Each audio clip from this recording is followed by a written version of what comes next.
Okay, so once in a while I go out on a limb.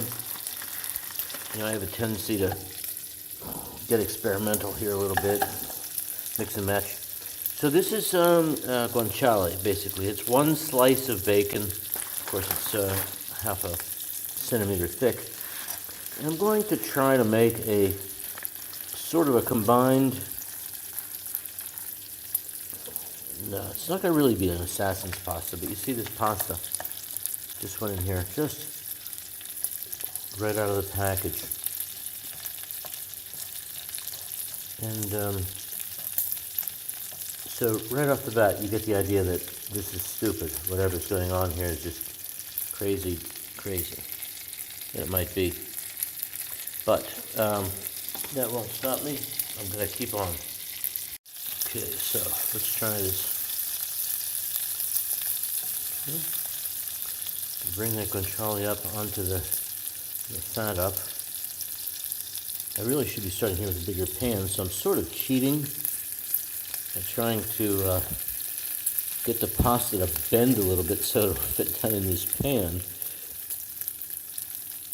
And the heat and the oil from the guanciale is going to help to make it flexible. It won't cook it nicely yet, but it'll make it flexible. Okay, we got a spoon here, something to work this over a little bit better. Just for the heck of it, this is Rumo pasta, spaghettini number 2. It's very good. It's bronze cut pasta. Okay, so here is a very fun problem. I've got all of my guanciale, almost all, except for a little bit here, and a little bit back here. Did I say guanciale? No, this is not guanciale. This is pancetta. Bacon. Basically, it's just bacon. Guanciale is very special and different. And I've got it piled up on my pasta here.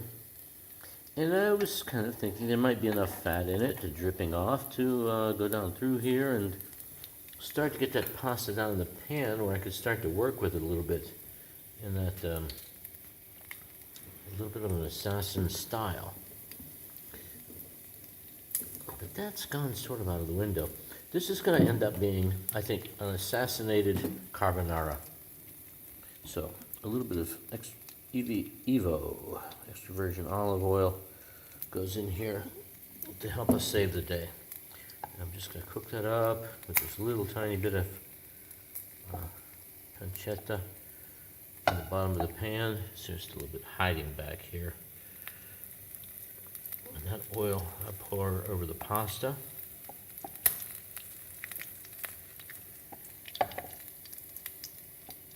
To get it to keep on bending here. We're fooling with its. See how it goes? It goes down, ooh, like this, and then back up over there. The awesome way of that pancetta weighing down on it. It doesn't know if it should give in to the pancetta or not. Okay, now after very carefully tipping the pan, which I cannot do with one hand, and ladling out my olive oil onto the pasta like so, you can see now that it's starting to come down in.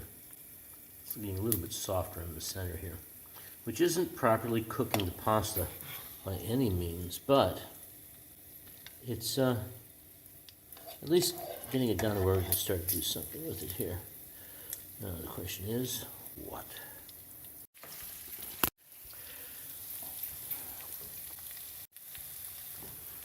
Okay, so I've taken my pasta and broken it to fit the size of the pan, which is not the best way to do it. The best way to do it is to get a pan that fits the pasta. But that's a big wide pan, which I don't have the right pan at this time. So anyway, you see how we're browning up this pasta?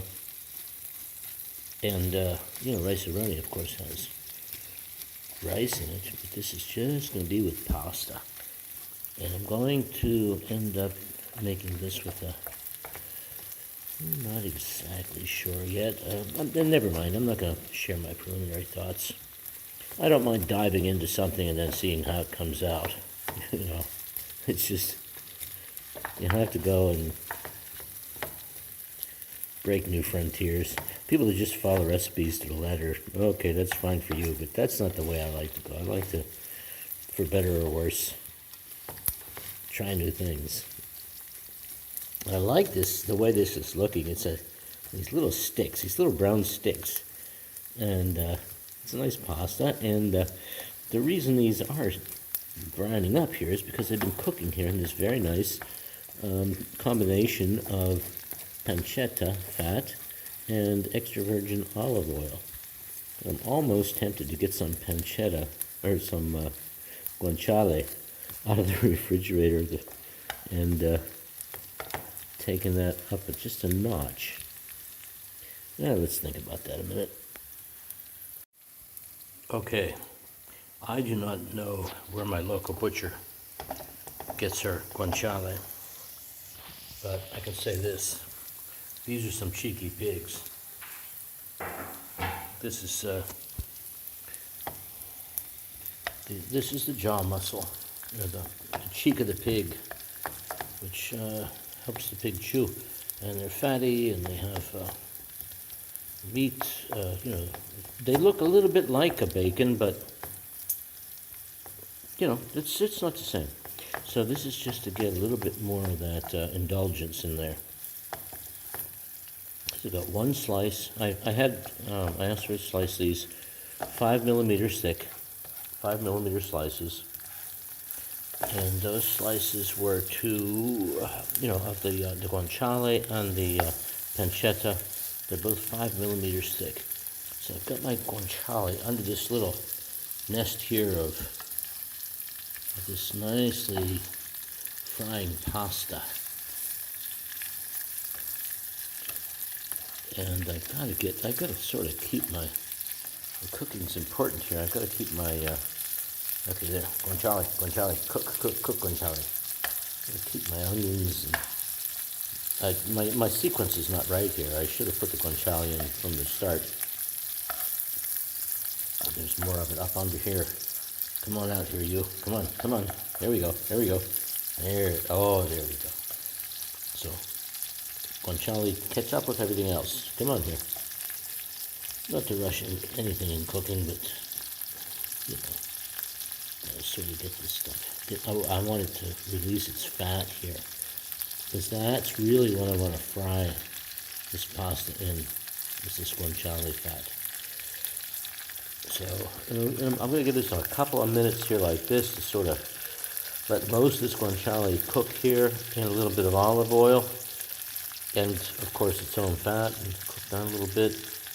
And let's keep an eye on our onions and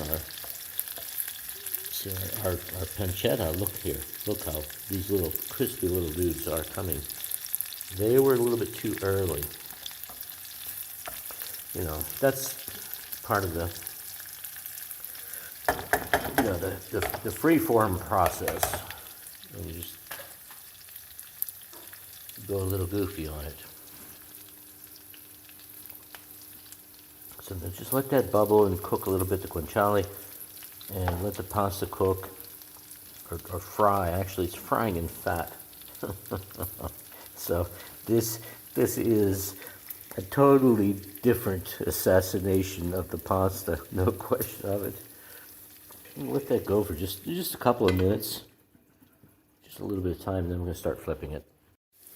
Okay, so I've given it one flip. The guanciale is cooked a little bit there. It's cooked a nice spot. Here's a piece right here we can take a look at there. This should cook a little bit more, really, that one. But I can't wait forever, and I have to sort of get this timing worked out here with this catching up guanciale, which I should have put in at the beginning. You see how nice and brown that pasta is getting. That is pasta fried in, the bacon fat and extra virgin olive oil. So I'm thinking the health benefits here should be neutral, because Evo, extra virgin olive oil, is very good, and they say bacon fat is not, but I don't believe them for a second. Look how brown and nice. So I don't think this is going to have to go too much longer. I'm going to wait until some of these guanciale bits start to look a little bit. Yeah, that's totally my bad, not their fault. I should have, well, never mind. If ifs and buts were toys and nuts, we'd all have a Merry Christmas.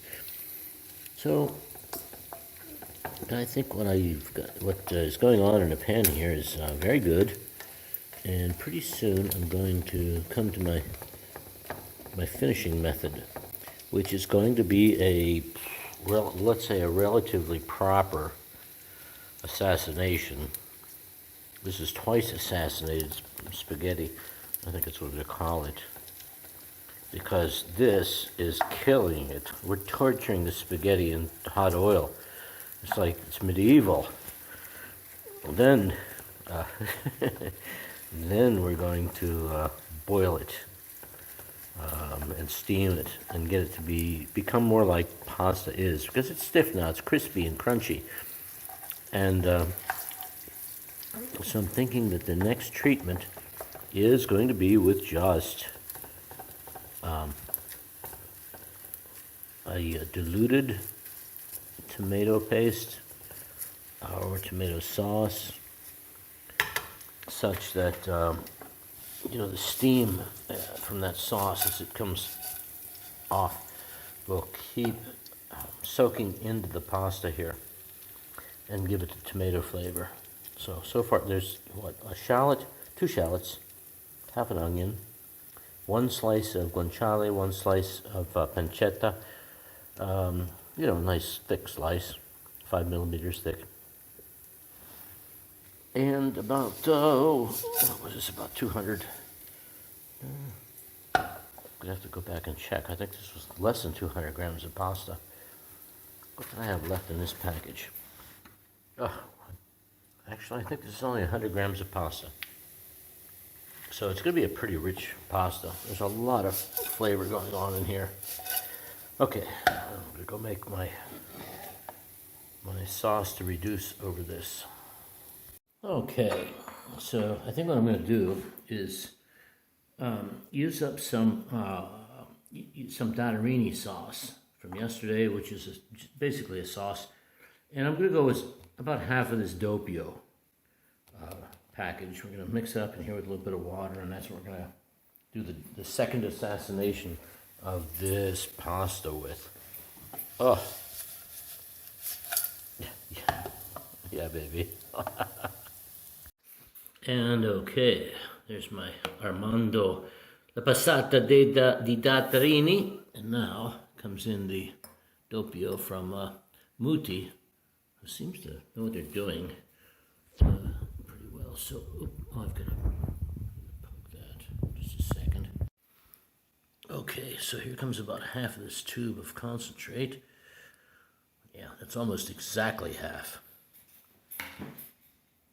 Okay, so here's how we're looking now. Look how brown this is. I don't know if this is going to be great or lousy. If it's not good, if it's not really good, it's not going to make it to YouTube. So that sauce is a little bit too thick. A little bit too thick. I'm going to dilute this down again. Just water.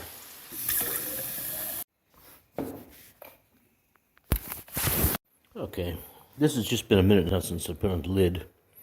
It's bubbling along. I need to turn up the heat a little bit here. And actually, I might have to move this up to a bigger burner to finish this off. So let's fire up a big burner. Oop. Because I really need to get that water boiling and steaming. Actually, though, I'm having a second thought, because the steam has to have enough time to interact with the pasta. Okay. It's fun being a pioneer. You know what I mean? If you mess something, oh, I love this. As you stir this, the pasta's like stiff and crispy. So, thank you. Back in for Rice-A-Roni back in school back in the day. Ramen was fine, but I like the rice-a-roni a little bit better. Okay, now we're cooking. Now we're cooking. So we got some water, actual water here. The pasta's cooking, boiling in that water. So by the time we get done with this second infusion of the sauce, the pasta should start to soften up a little bit. It should start to resemble pasta. Now these little black bits in here are questionable. And I think that's because of my earlier mistake of cooking the pancetta, with the onions a little bit early. I should have put the guancale in there at the same time. And really, the pan's an issue here too. You can see now that having the right size pan is very, very important for what you're trying to do. Now, at some point I'm going to start to watch for these. I don't expect it to happen too soon, but I think these little fried pieces of spaghetti are going to start to soften up. Basically, they're not edible right now, and they need to be edible because it smells so good. I want to eat this. I feel like fat bastard. I want you in my belly. Yeah.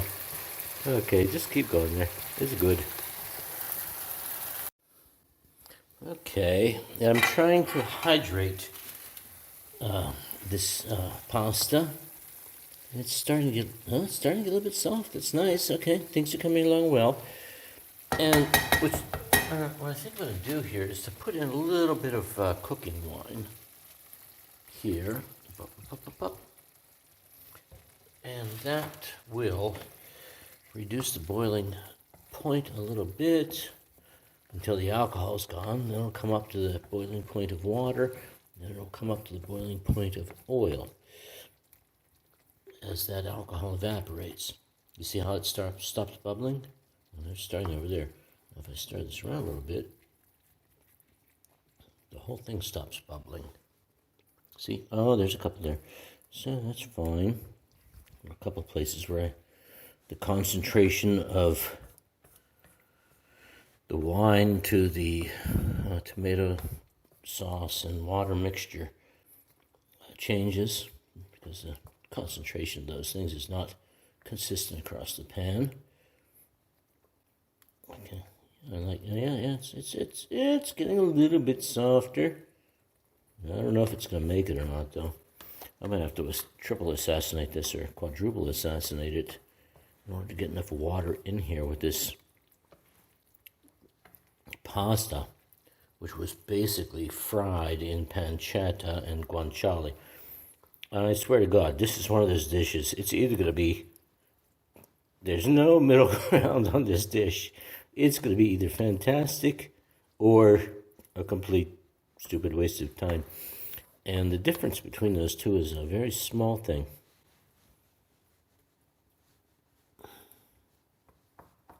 Okay. Let's let that boil a little bit here. And get the wine cooked off. And then hit it with a little bit more of our tomato sauce.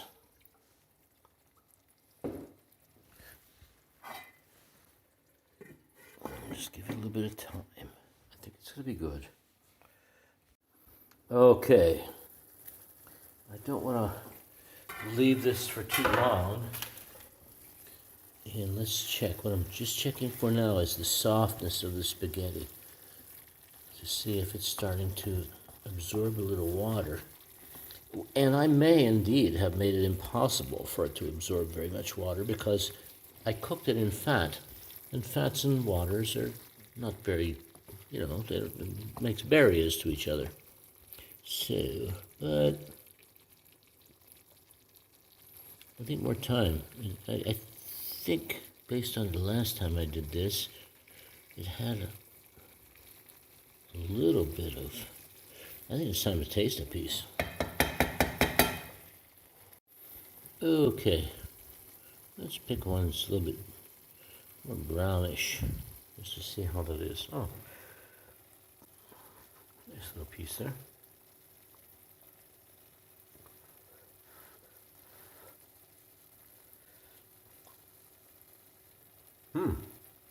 Oh, that's interesting. Wow. Okay. Let's do this once again.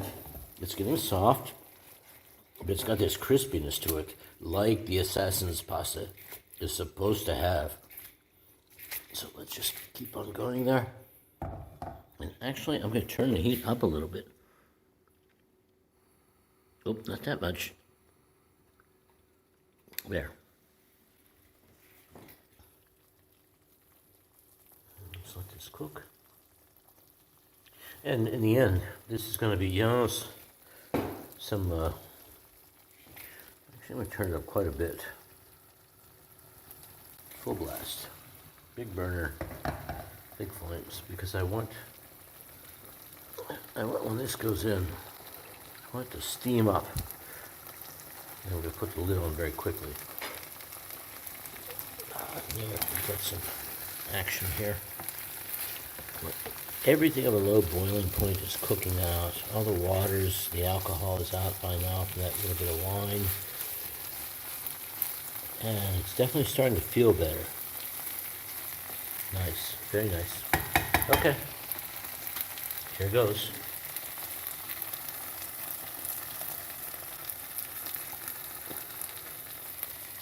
Oh, that is a wonderful blend of Dadarino and a Thrice concentrated tomato paste. And let's get this all moved around here. Keep it moving, keep it moving. Okay, oh, a little bit aggressive there. Okay. Just to keep that all mixed up nicely.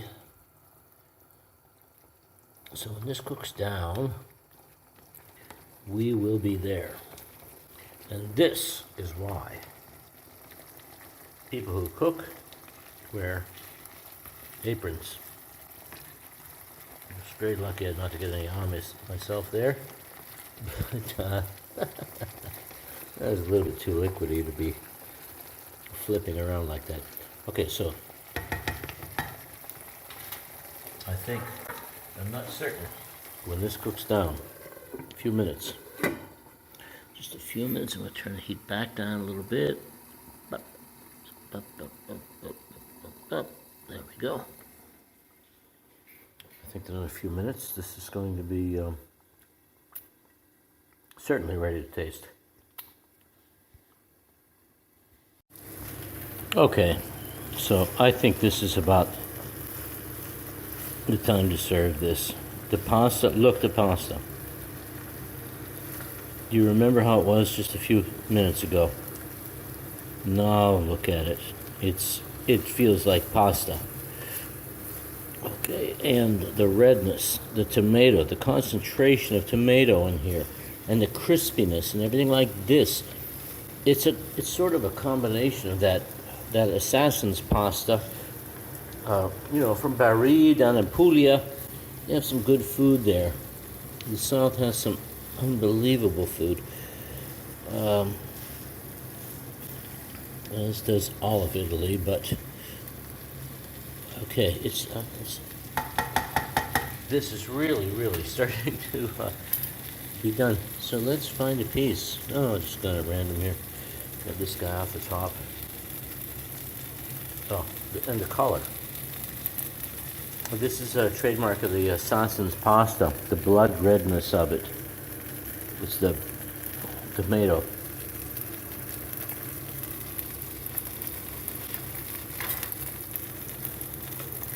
Okay. That's got it going on. I think at this point only good cooks could make this, because you have to fool with the exact doneness of the pasta. How far to push the limit between, frying the pasta getting it crispy and in the guanciale and the the pancetta flavors and the onion. And then when to pull the knife out a little bit and twist it, and put in this tomato. So yeah, sometimes you hit it, you get lucky, but you have to take a chance. And this, it's going to be, I'm going to call it thrice assassinated pasta. That is what it is, and it's good. Okay, now, so are we going to put any cheese on this? That's my question. Maybe on half. That is a beautiful plate of pasta. Look how dark and rich and it looks.